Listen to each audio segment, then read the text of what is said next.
We're going live on YouTube, guys. Here we go. In 5, 4, 3, 2. Okay, cool. Hey, what's going on? Masterclass with Mr. Brandon Adams. You guys know what a phenomenal producer this guy is, and it's just such a privilege. I never take it for granted. I always enjoy every single second of Mr. Brandon Adams and what he does. So let's go ahead and get right into it. He's going to take over Vocal Masterclass with Brandon Adams. Take it away. All right. Well, hello, everybody, and Happy New Year. Well, you guys asked for it last time, so yeah, we're just going to talk about vocals today. So, all right, here we go. Let me get my screen share going. So, what I have here is one of the songs from my band's first album. Came out in November. And I have the instrumental mix up here. Not going to pay attention to that. And then the rest of it is unprocessed vocals. So I can play them for you raw, and you can hear how much work we're going to have to do on this to make it sound like a good song. So here we go. Nothing too exciting. If it works. Come on, Logic. You got it. Spinning wheel of death. My hard drive is waking up. Anyway, while I wait for it, yeah, this is a middle-ish song from our concept album. So, there we go. So if the lyrics don't make sense, that's why it's a concept album. So, yeah. Anyway, here we go. Getting closer now.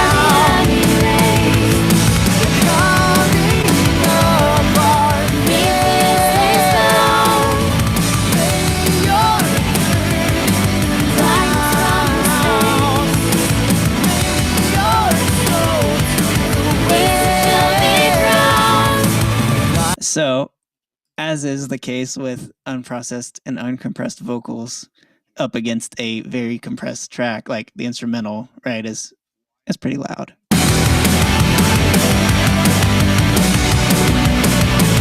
Yeah, not a lot of dynamics there. But I promise you, we'll get it to sound right. But all these vocals, right, they're not compressed. They are tuned and edited to like cut out breaths and stuff. I guess that's the first thing I should talk about. You want to start with well edited vocals before you get into mixing them at all. And I will always stick by that. Like, I'm not afraid of tuning vocals. Some people think it's like voodoo or something or black magic, but everybody does it. Might as well, right? And so I use Melodyne for that, but Logic's built-in, pitch correction plugin is great. Does the job. It doesn't let you hand tune everything, so it just kind of lock it to a key, and if you haven't used it before, you lock it to a key and tell it how much or how quickly it corrects the pitch, so it can make it sound more or less natural. You can do the hard auto-tune effect if you want to, or you can make it more subtle. So that's something. So all of these have been printed from their edits and Melodyne instances, so you can't see that right now. But if you haven't tuned vocals before and you want to get into it, Logic has the built-in thing. I always forget about that. Duh. You have the Talking about flex pitch? Yeah, flex pitch. Duh. I always forget about that. Well, I'll just pull it up so people know how to do it. Flex pitch. Do it. Yeah. So then you can see stuff aligned on the keyboard. I'm not going to do that for this song because they're already tuned. But yeah, so if you have Logic, you have the tools available to you to tune, and it's worth giving it a shot.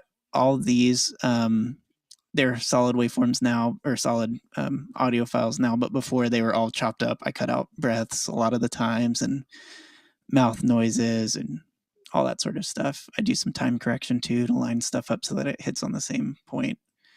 All of that is a whole other class that we could have to talk about, but not today. We're talking about kind of processing and mixing vocals. So these don't have anything going on right now, other than this has a DS on it. We'll get to that in a second. But so they're very raw, and so raw vocals, uncompressed, typically are going to be really, really dynamic, right? You have, especially when it's like rock singing or something. This is, by the way, these are me. I'm the lead vocalist here, so that's awkward. Yeah. Don't make fun of me too much. So as you can probably see from the waveform, I'm actually pretty loud most of the time, but there's these little dips like here, where I get pretty quiet in different, either it's different pitches that I sing quieter, I'm not belting as hard, or whatever. It's the performance. Sometimes it's. Brandon, what kind of mic did you use for recording? Oh, I can show you. This is called it's the Aston Spirit. Aston is the company, Spirit is the microphone. They're Okay, very cool. Thanks. They're not very expensive, also, but they're cool. They're like, from what I understand of them, they're pretty like environment conscious mic manufacturer. They're based in London or England.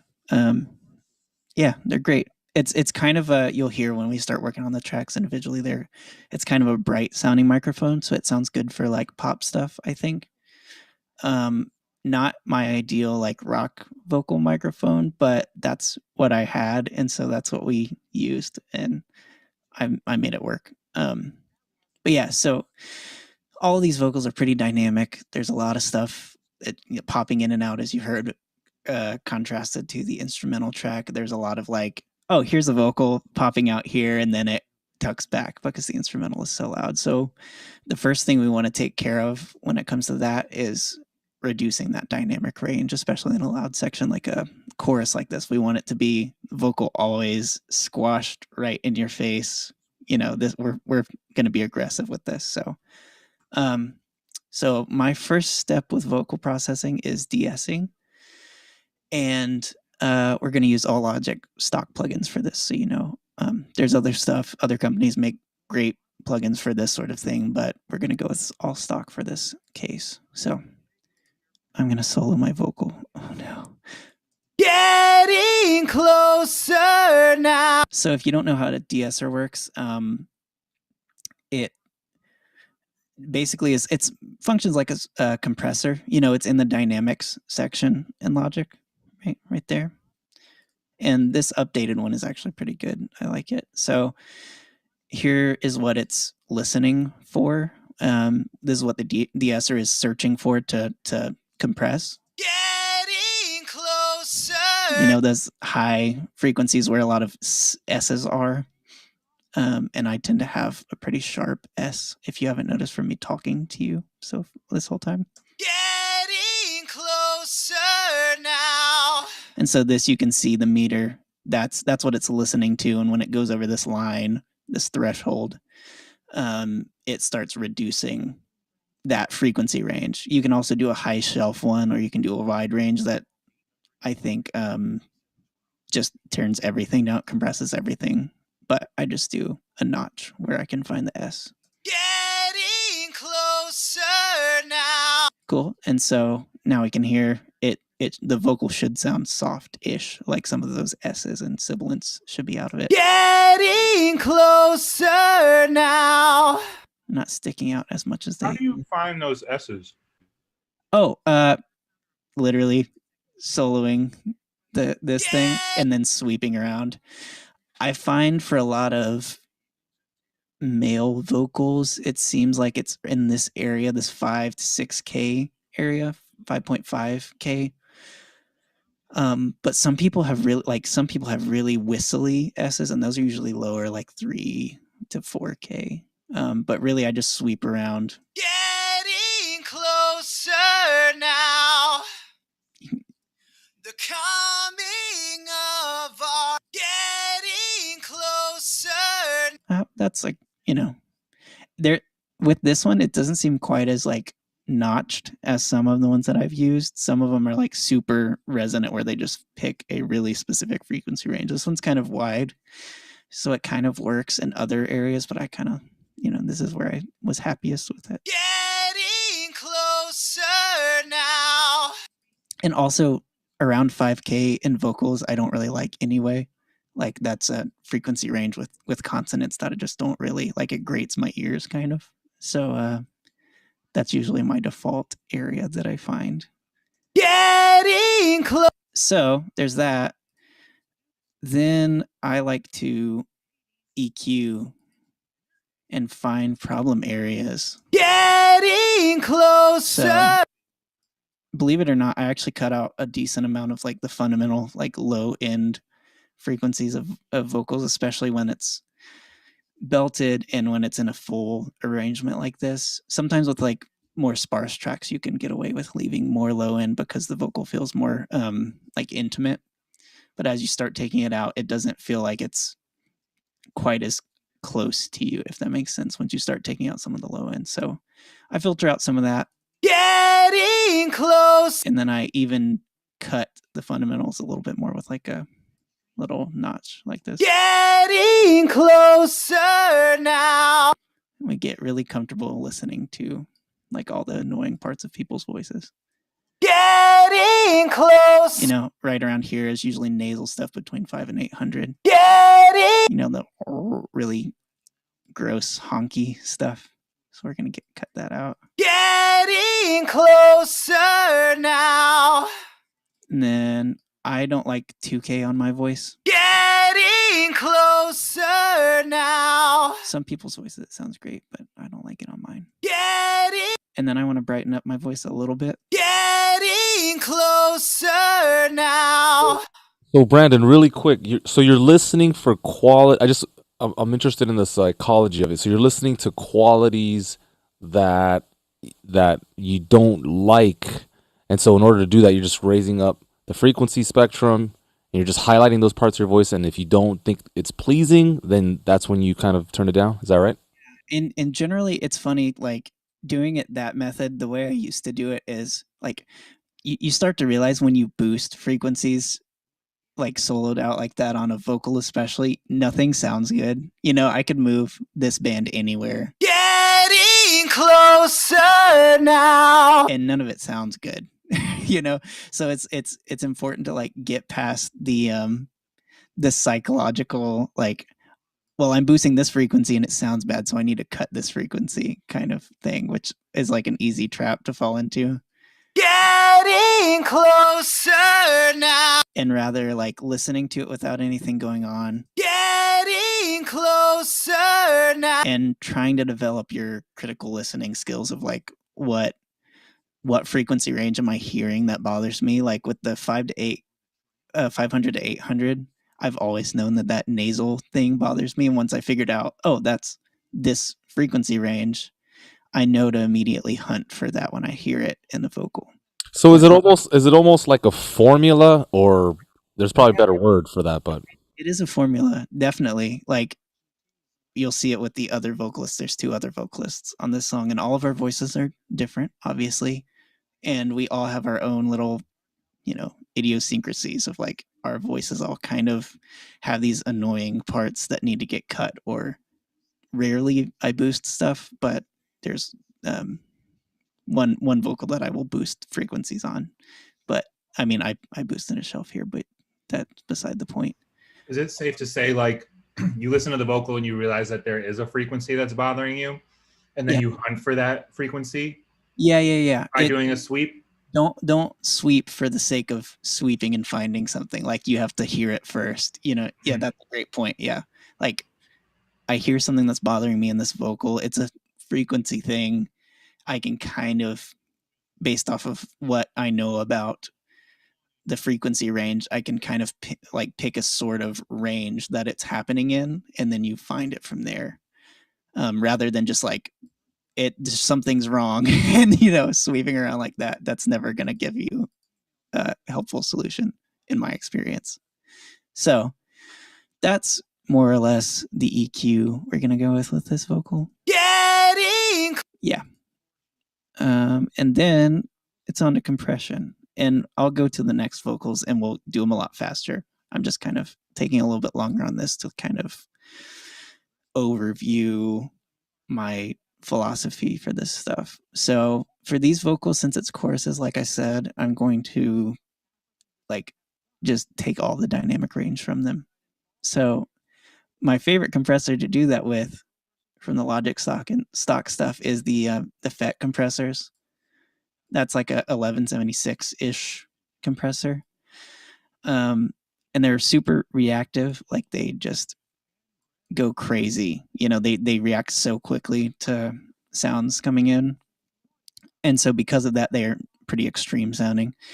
So we're going to, my idea for this is to cut off the really sharp attacks of everything. So if there's really, really high points that pop in, you know, the beginning of a word might be, you know, because it's consonant, maybe it sticks out more, it's louder than the rest of the word. So my philosophy is to just level those out first, to try to get rid of the really harsh, the sharp peaks, you know. So I do like a stronger ratio around 4, and a faster attack, and a kind of aggressive release, quick release. And I kind of move the threshold around until I'm getting mostly just those peaks. Getting closer now. Which that The coming of our fate. see how fast that's just like reacting to everything. So we're gonna go with that. So that was super easy. Sometimes it's harder than that, but this is a song where everything is kind of allowed right here. So, oh, I've never done that before. I always use the V meter. Anyway, so Getting closer now. right. So that's grabbing all of the beginnings of all these words. You can see it just jump back every time a new word starts, or some aggressive part of the word comes in. So that's my first compressor. I usually just do 2, but sometimes I'm crazy and I do more than that. So, and then the next one, I usually soften it up. And this one's like an overall softer thing. It's, I mean, 10 milliseconds is still really fast, but these are vocals, whatever. And I do a lower ratio, which means as sound gets past the threshold, it'll be reduced less. So I'm not going as extreme with it, and I will be affecting more of the vocal slightly, if that makes sense. So I'll be reducing more of this vocal, compressing it more, but in a more gentle way. Getting closer now. The coming of our fate. See how that's like pretty gently getting everything right. It's generally the same, you know, threshold. The other one is at -20. But it's just kind of grabbing more of the overall sustain of the sound and keeping it all a little bit more leveled out. So that's my process for doing that. I like to grab the really high peaks with this. Second one, I come back in and smooth everything kind of out until it's just no dynamics. It's all the same volume. That's fine, because this is aggressive. Like, this is an aggressive part of the song. So does that make sense? Anybody have questions about that part? So Brandon, do you use auto gain, the one that you or do you always have it off? I always have it off. Yeah. Cool. I mean, you can kind of tell with these, like, so if I play this, I just watch this gain reduction here. Getting closer now. You know, it's closer to 2.5, really. 1, 2, 3, right? 2.5. So I just kind of guess. And sometimes it gets more than that. It's whatever. I just kind of, I like having my own control over it. Where the auto gain, from what I understand of how the one in Logic works, it's trying to, it's determining based off your ratio and your threshold how much gain is probably being reduced. And so it automatically turns everything up based off of where the threshold and ratio are. So for me, that doesn't always practically work out the way that I expect it to. So I just to auto gain and turn it up myself. So, and That this, makes sense. Yeah. No, thanks. yeah, I like having as much control over this stuff as possible, which, yeah, isn't always necessary, but it works out okay for me. Yeah, and I almost always turn off this auto release thing for vocals. For compressors, I like to control how fast my release is, and generally I like to have the release faster than the auto release will do. So that's that. Any You other? said you have like a quick attack and a quick release. Yeah. For the FET compressor. Right. Yeah. I'll pull that one back up too. Yeah. So these are comparing the two. Yeah, this one's down at 5 milliseconds. And this one's only 10. Because that's how you catch the transients. Right. Exactly. So within 5 milliseconds of the signal going past the threshold, it will be reduced. Whereas this one's 10 milliseconds of it going over the threshold. And then coming back down, because this one's catching the peaks, I wanted, 50 to 70-ish milliseconds is normally where I land on the release. I kind of am arbitrarily doing these right now, but I honestly don't get that super granular about this stuff unless something's actually bothering me when I'm listening to it. Then I'll fix it, but most of the time I'm more general. So, but yeah, this is grabbing. These are really fast because they're just grabbing those peaks and not the overall thing. Where once you slow it down, it doesn't grab stuff as quickly. So I can show you actually what it's like if I turn this guy off, how much more this one's going to have to work, and it doesn't sound as good. It's very interesting. So with them both together. Getting closer now. All right, with it off. Getting closer now. There's a lot more of those peaks in there. It's actually not doing as much as I thought it was going to. But nevertheless. Maybe that's because you have it at 2-to-1. Whereas if you had that one. Yeah. You're right. But like what I used to do before I started doing it this way was I would try to get the same amount of gain reduction out of it. And so I would. Getting closer now. The coming of our fate. And it just doesn't seem as smooth sounding to me for some reason. Like I like how this additional thing almost compresses it to the point where it's like kind of distorting because it's doing so much gain reduction so quickly. Getting closer now. Like that's very aggressive compression. So yeah, I don't know. That just is, I like that way. Also, this is a more sensitive compressor too, especially to high frequency stuff. Quick comment, real quick. You're probably one of the only, maybe one of the first producers, creatives that I've ever seen to DS first, which I think is awesome. Just like the psychology behind it. Obviously, it's a very like obnoxious sound, and so you just kind of tame it right from the get-go. It's pretty cool. Yeah, I mean, sometimes I'll do another DS later, even like later on in the signal chain if it's still bothering me, because compressors typically like accentuate S's more. Is it still in that same range, Brandon? You said 5-7K or different range for the second DS? Second one, yeah, usually I honestly just really get bothered by sibilants in that range. Like S's in the 5K range bother me a bunch. So yeah, so I just usually go that route. Yeah. And to simplify it a little bit, sometimes when I DS, I feel like it just makes it sound pro. Like it goes from sounding like, a guy or a girl with a microphone in their room or garage or whatever, and then it just gives it that polished sound. Yeah, it makes it soft. It's interesting how it like really smooths out vocals and makes them not as harsh anymore. Yeah. So actually right there, that is all we're going to do for this vocal, at least on the channel strip, believe it or not. Nothing else. Everything else is effects.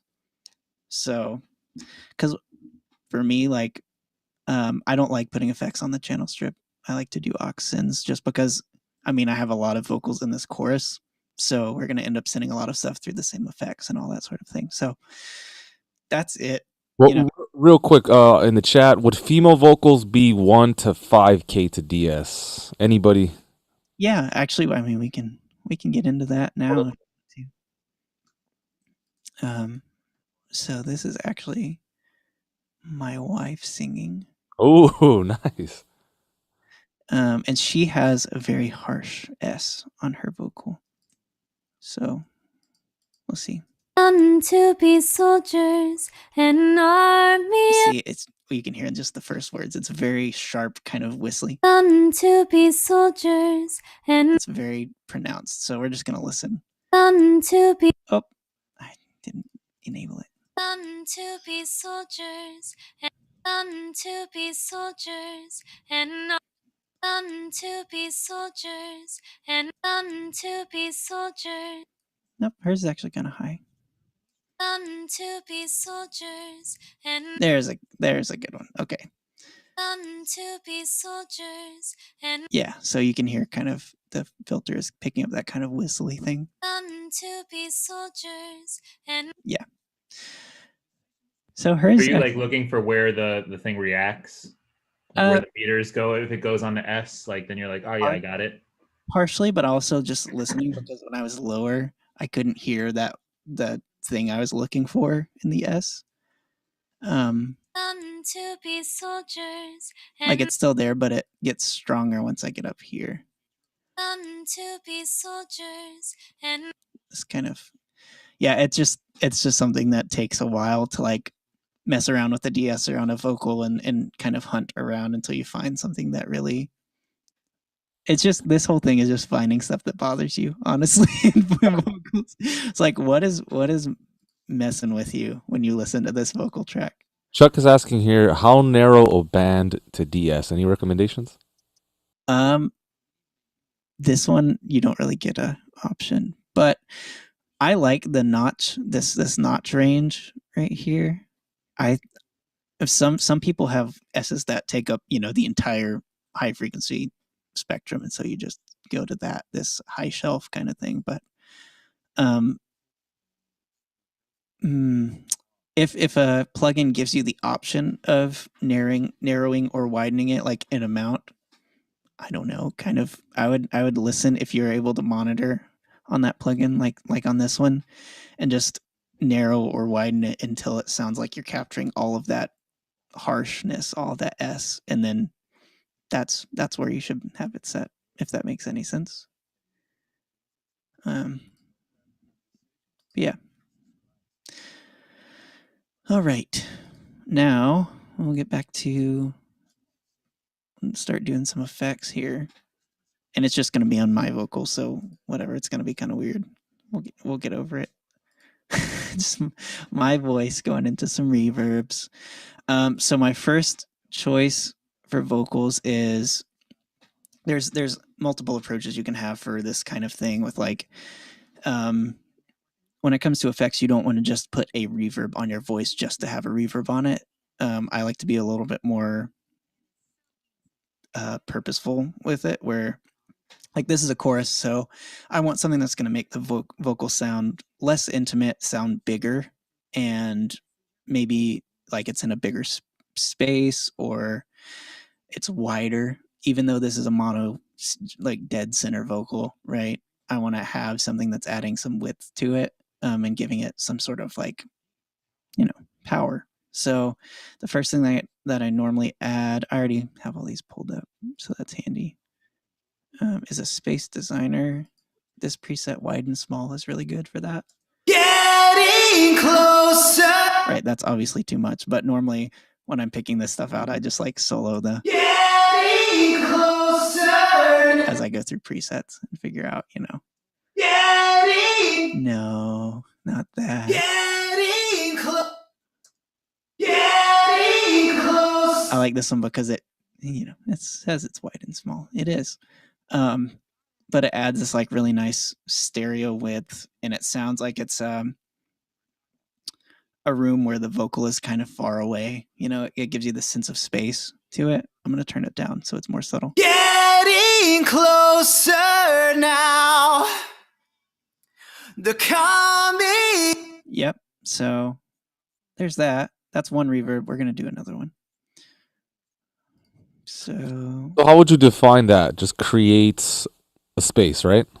yeah, you want a sense of space for your vocal, and it's also funny. Like once we put the track on, I'll probably have to turn all of these up because what feels like a lot when it's soloed feels like a lot of reverb is actually usually not enough. Once you start, once something goes to get mastered, reverb just dies. It's crazy how all that compression and all of that limiting kind of kills reverb. So you kind of want to overdo it a little bit at first just to see, maybe it is too much, you need to dial it back. But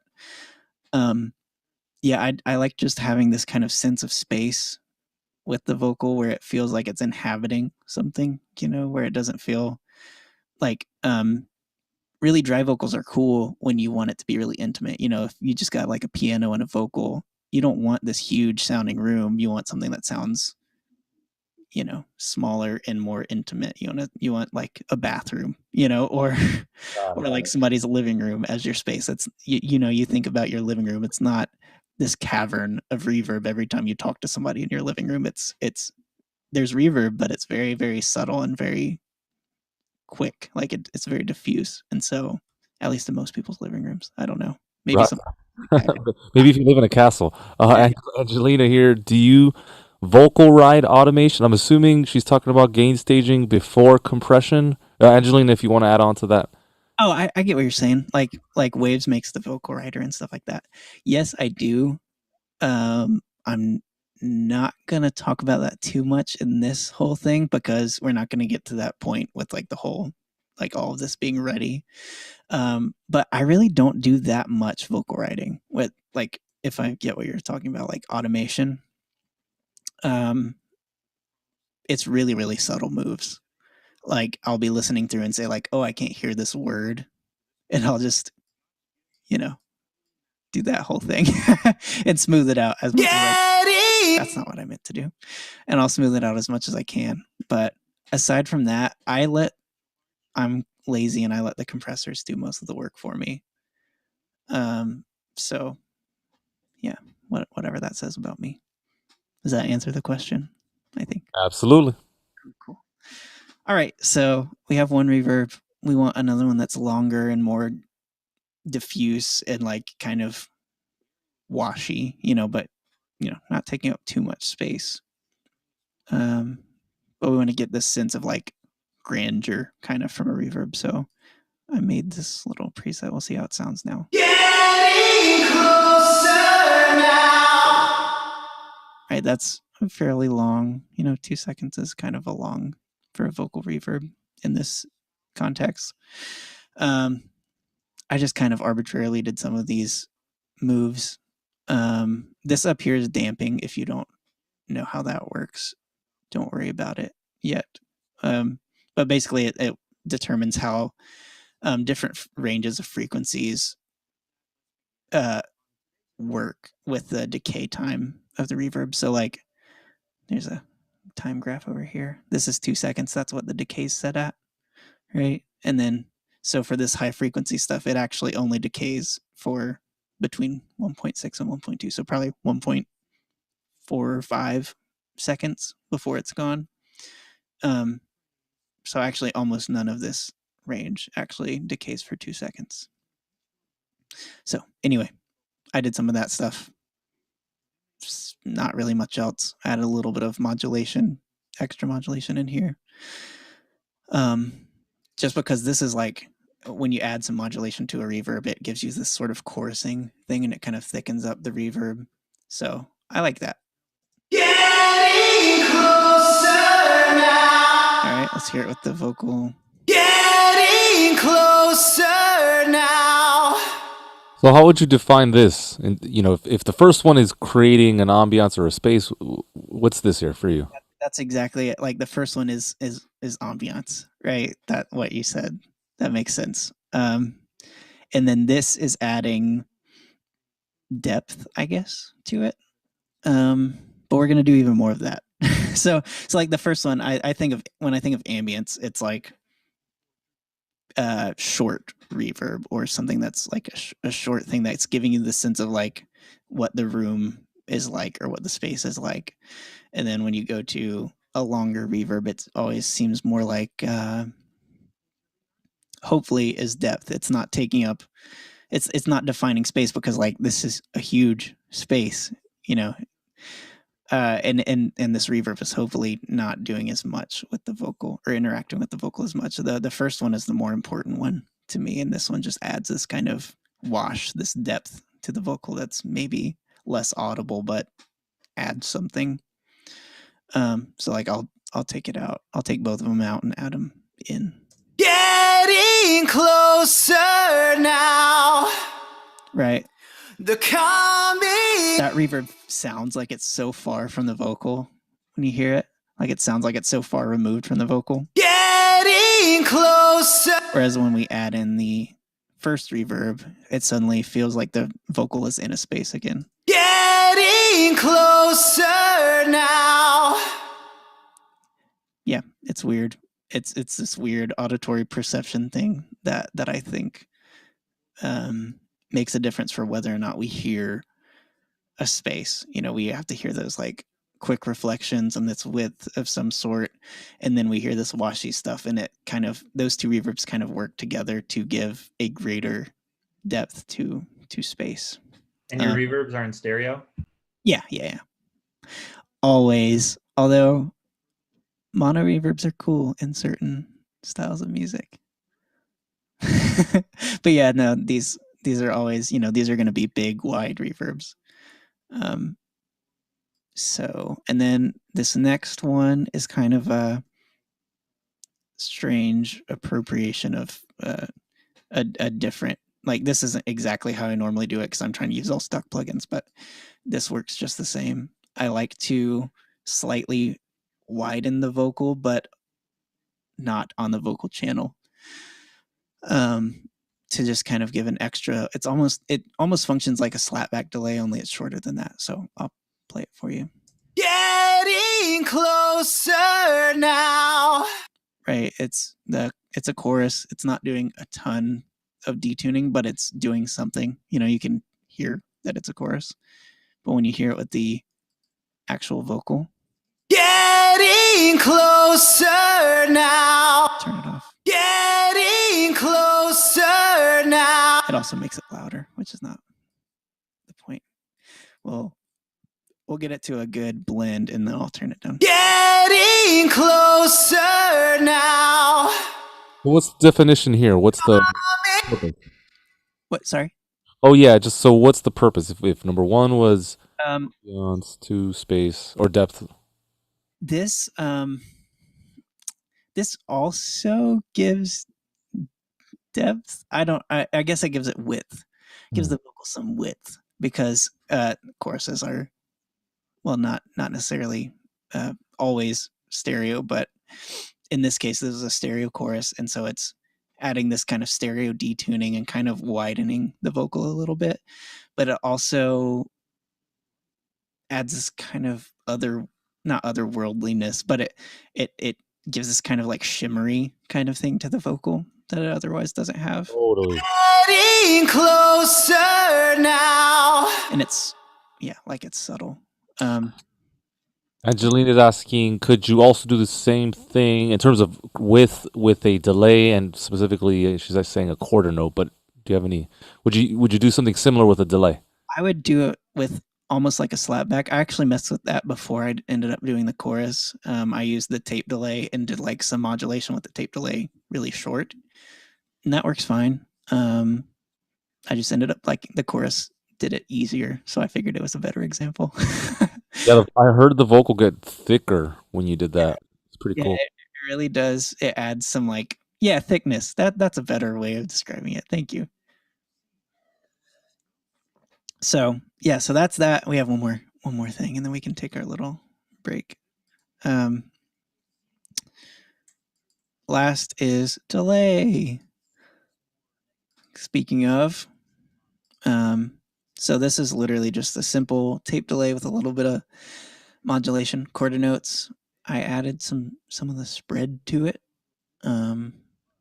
It's also more narrow frequency band being used, so Getting closer now. so it's not very bright. It's kind of dark sounding, distorting a little bit in some ways. So I really like that. I like how that sounds. It's trailing the vocal. It's adding this kind of, again, adding more depth. It's doing the same thing as the reverb, essentially, the second reverb. But here I'll adjust because it's going to be a ton of delay at first. Getting closer now. The coming of our faith. Cool. And then I do this thing sometimes where if it's a long vocal line and I want the delay only to come in the breaks and I don't feel like automating the delay, I sidechain it to the vocal. Oh, that's not right. Nope, that's not right either. Where's my... There we go. Getting closer now. Yeah, so that.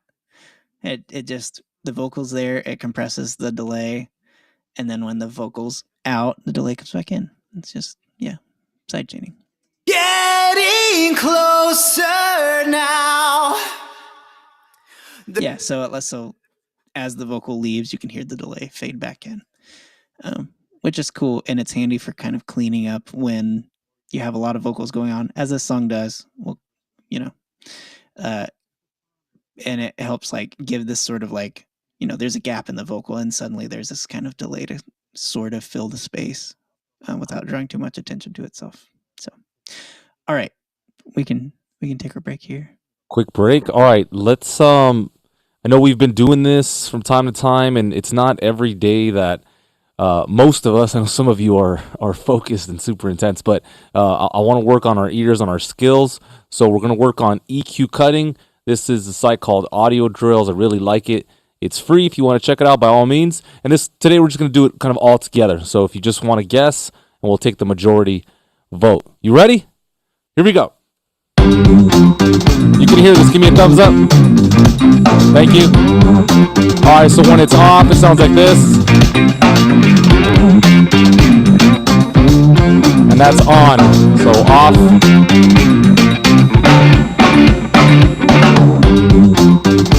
All right, so when we turn it on, we get this real kind of low-end sound. So let's get a couple guesses. I'm going to turn it off and on. On is to the right. Off is to the left. And Brandon, please join in with us too. So here we go.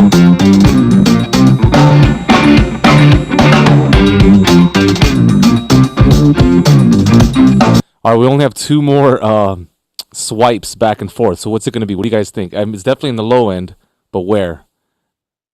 And maybe I'll go to Chris Crispin because your ear is... What are we? I don't get what we're listening for. Like, we're listening for EQ cuts. So where is it cutting? When the EQ is on, where is it cutting? It's cutting the highs out from what Chris said. Okay, so wait, 325. Got it. I wasn't looking at the chat. All right. Anybody else? 1,000. Okay. 1,000. 1 and 1. What else we got?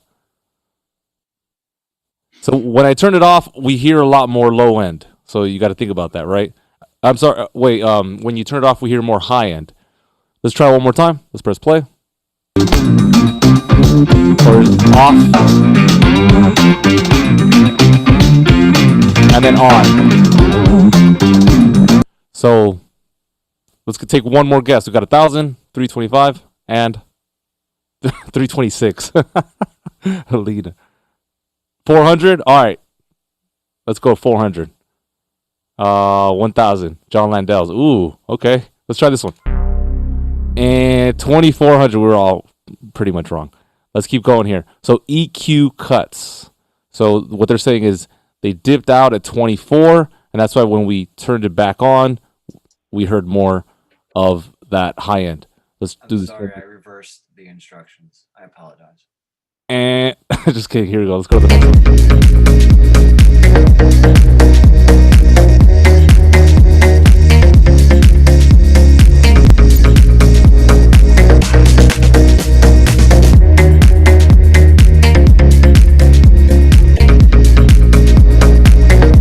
So what are they cutting out? Because it does get a little bit more bass heavy when it's on. So let's listen again.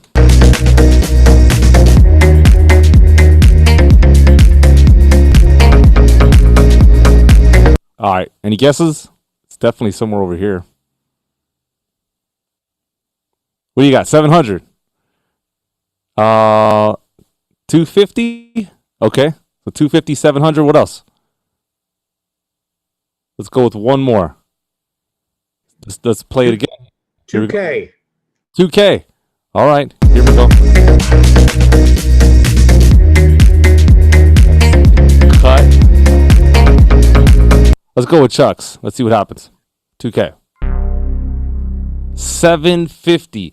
So we heard the cut and everything got a little bit clearer. So we're looking for the cut. Where are they cutting in order to get the EQ on position? Let's try this again.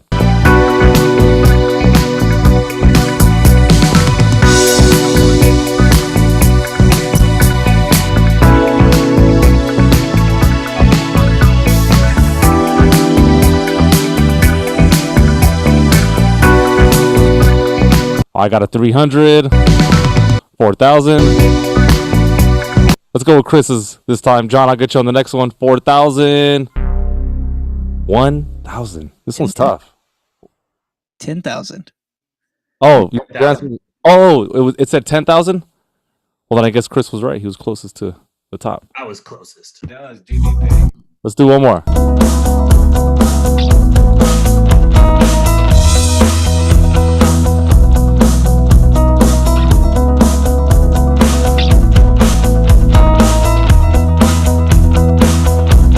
All right. I'm not looking at the chat. What do we got? 4,000, 2K, and 120. All right, let's go with DBP, 2K, and King of Bass. All right, let's do a couple more.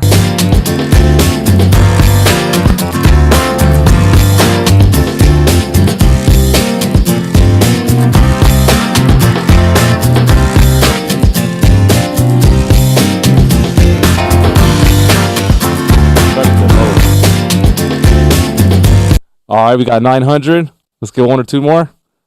Want to go with somebody new? Put your bets in. Put your bets in. Good. 3K, 700. All right, we'll go with Chuck. Here we go. 1250. Who was close? Game over. That's sad face. Here we go. Great job, guys. All right, let me put some tunes on. Here we go. All right, so we'll finish off the session. What else you got for us, Brandon? What else we can do here? What else we can talk about? Well, Sorry, wrong volume level. Go ahead. really up to you guys. We can do questions if you want about this session. I sincerely thought I would get to like mixing more of these vocals, but that's okay. Here we are. TBC, man. TBC. Yeah. So, yeah, if you anybody wants to ask questions, we can talk about anything. Well, where would you go from here? Just curious, without getting into the details. Like, what would be how would you position this? All right. So we could go, probably what I would do next. I like to treat all lead vocals first. So I would do Valerie's like response vocal. This is like the middle, her, like I sing a line, she responds kind of thing. So I would do her voice next. And then basically I would get all the leads, verse, choruses, verse. There's no bridge in this song. So I would do all of that first and get those sounding where I wanted, get those effects where I wanted, and then I go back and start working through all the BGVs, which this has quite a few, like stacked harmonies and stuff like that, and start placing those. But I want to focus on the leads first and let the backgrounds kind of come in next. And backgrounds. But so, like, in terms of like position of like harmonics and stuff like that, like what would you do in terms of like panning and stuff? Yeah, that's a great question. It depends. Normally, I like to have stuff pretty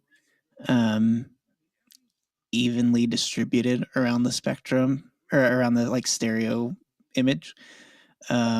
So I tend not to just hard pan if it's like a really, if I have 3-part harmonies, right? I don't want to necessarily do them hard left and right. I want to kind of play with sometimes like lower frequencies sound more centered. So usually I'll leave like the low one in the middle anyway, because if I start panning it, you won't hear it as wide as you would a higher frequency. I feel like I talked about that with another one of these lessons, how like we localize low frequencies more in the middle. So you would never move, like a bottom register vocal, whether it's tuned or sung. Yeah. You would never move it to the left or right, generally speaking. Well, if it's doubled, like if there's 2 of the exact same part vocally, then I'll pan them hard, which is what like some of these are. But if it's like a stacked choir thing and there's like, a handful of lower frequency ones, normally I just leave them towards the middle. Maybe I'll pan them a little bit to make the consonants of them more stereo, but I leave them more center, and then as it gets higher, I usually spread them out or something. But that's not like a hard and fast rule. It kind of varies depending on what content you're working with. But that's a great question. And also for group vocals like that, when it's a choir or stacked, like here we have a lot of oohs in this part. Normally I just group those together, send them down a bus, and like work on them as a whole. I don't usually EQ and mix and compress each individual track, because choirs, if you hear a live choir, they're not, each vocalist in the choir is not usually processed, right? That you hear them as a group. So for me, logically, I work on them as a group. May we hear this? I love hearing oohs and ahs. I hope you don't mind. Yeah.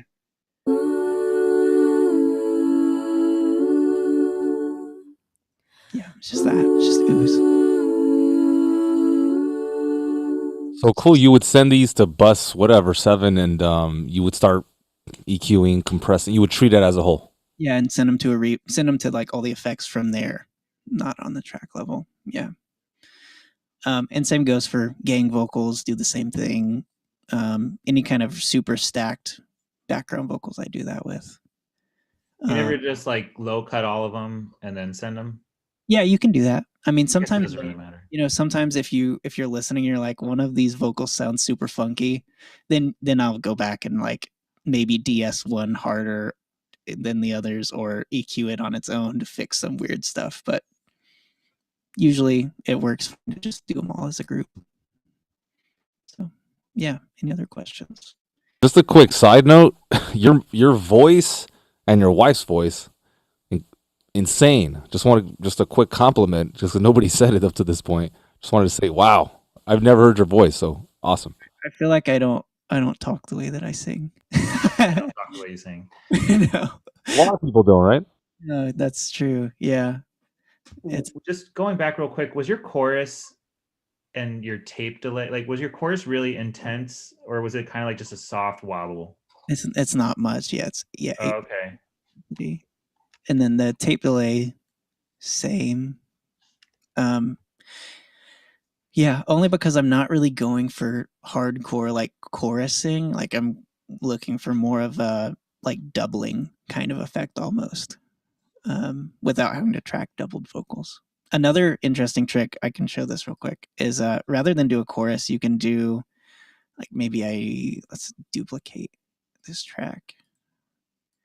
And I'll do this sometimes too, where like leave all this intact and then hard tune. Right, so this is in the key of D. Oh. Getting closer. And then sounds silly. And then maybe do like a stereo spread or something on it, like that. What's the effect here? What would be the purpose? I mean, besides it sounding awesome. Well, I'll mix it in with the lead vocal. Getting closer now. The coming of our fate.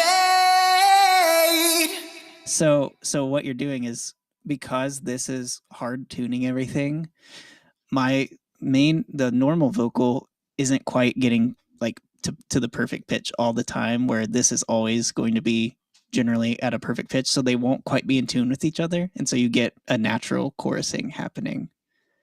Would this be something you do on a chorus per se, as far as your arrangement, or just all the way? Just in certain sections. That's another thing I wanted to talk about is like trying to differentiate your effects. I don't like to have the same reverb and the same delay on my vocals through the entire song. I like to like have my verses, if it's a quiet verse, have it be more intimate, like not quite as crazy, wide reverb, something that's closer, make the vocal sound more close to you. And then when the big chorus hits, you can slap a big reverb and a wide room on it and all the crazy delay, because that stuff kind of gets covered up in the big arrangement anyway. But it suddenly, like, the vocal went from being, really, really close to you, really intimate, to huge sounding. And that's like mixing is like an art form, like that's when mixing becomes not technical and becomes like this like expression sort of thing, when you take the performance that you're given, like these vocals for instance, and then you can just accentuate them in your own sort of way. So yeah, That's a sweet trick. I've never seen that before. Any other questions? All right. Hey, before we get out of here, in the chat or just shout it out, what topics next month? If Brandon has time, we'll come back. We'll do this again. Just want to make sure that we're listening to you guys. Is there anything that you would like to learn? I mean, you've heard this guy's mixes. They're outstanding. Can we continue this? Yeah, I mean, it's up to you guys, but Yes, I'd Like, I love feel to like we just scratched continue. the I feel like we just scratched the surface. I yep. agree. Well, we got to ask Mr. Brandon here. So, are you cool with that? I could certainly spend another hour mixing. Okay. All right. All right. Cool. So it's been decided next month. First. Yep. Everybody's on board. Okay. Great job. And then before you go, Brandon, hold on. Let me let's get out of this share. Oh, yeah. Yeah. Everybody's into it. Yeah. Okay. Fantastic. So we just want to know your if you don't mind, your happy new year. If you have either resolutions or things you're committing to, however you want to phrase it. We just want to know kind of what you're up to this year, and then some of your aspirations or things that you're going to focus on. We're following your career, man. So we just want to know what you're up to. Oh, me specifically. All right. Ooh. Yeah, this year, last year I started doing I just started kind of releasing original music that I hadn't made an effort to do before. And I've played several of those songs as examples for these classes. So I want to make an effort of releasing more music this year than I've done before, which is just to do more than I did last year. So I want to just keep writing songs, try to have 3 EPs in the works right now, and then another album that I'm working on with a friend of mine, and yeah, more stuff. I just want to, up my creative output, basically. Do that. Yeah. that's my main resolution, I guess. Very cool. Yeah, man. We support you. We want to see you win. And thank you so much for taking the time, dude. We really appreciate it. All right, guys. Well, without further ado, we're going to sign off. Let's give him a hand. Yes, that's a good idea. Thank you, Brandon. Thanks, Brandon. You're awesome. Thank you. Happy Wednesday, y'all. Stay up, stay happy. We'll catch you on the next one. Bye-bye. Bye. Bye, Brandon.